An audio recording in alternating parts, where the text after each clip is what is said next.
Hi, I'm Quinby, and I'd like to welcome you to Quinby Reads. That's right, reads. Not shops, that's another channel.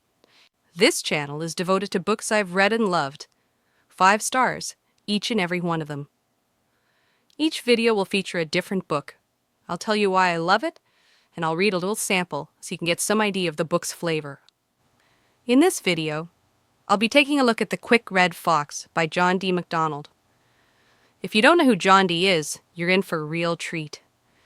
Some call him America's greatest writer, and after devouring many of his books, it's easy to see why.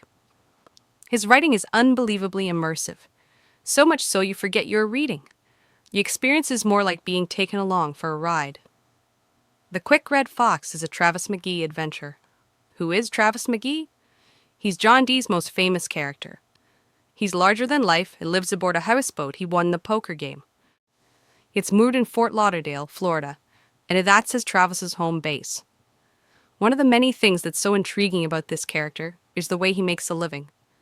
Lose something? Exhausted all needs of getting it back? Then Travis is your man. He'll move heaven and earth to get back what is yours, but for this, he'll take half. The Quick Red Fox sees Travis hired by a famous movie star, Lisa Dean, who is being blackmailed with photos taken of her during a dirty weekend. We've all had one of those, haven't we? So it's easy to empathize. Travis and Lee's assistant, Dana Holzer, follow a trail of dead bodies that leads to the most unexpected of places.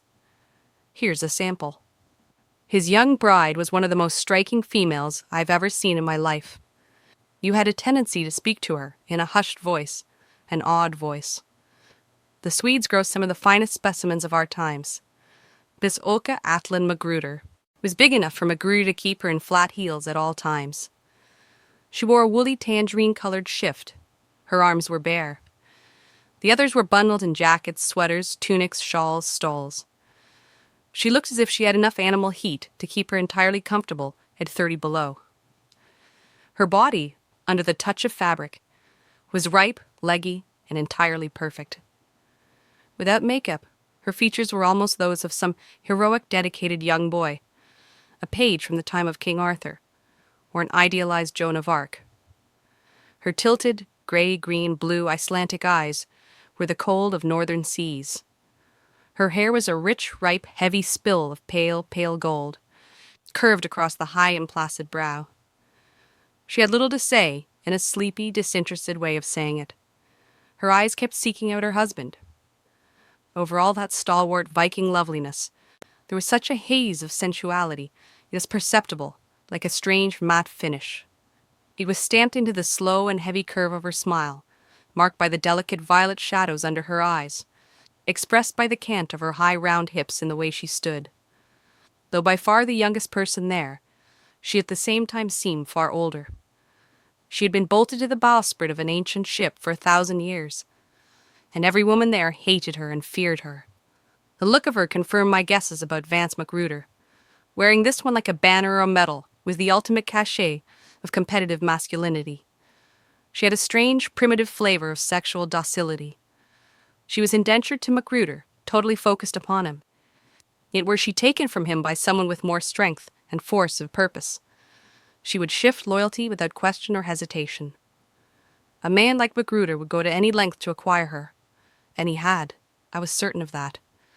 When his physical resources began to flag, he would stimulate himself by corrupting her. A woman to him would be something owned, to use as he wished. Phew! That is some writing. I'll be revealing more of Travis's adventures in the days ahead, but you're welcome to check out the whole series yourself. Each has a color in the title, and there are 21 of them. But a word of advice: savor. Don't read them all at once. It would be like gorging at a buffet comprised of only the richest of foods. And when you're done reading, check the front to see when it was written.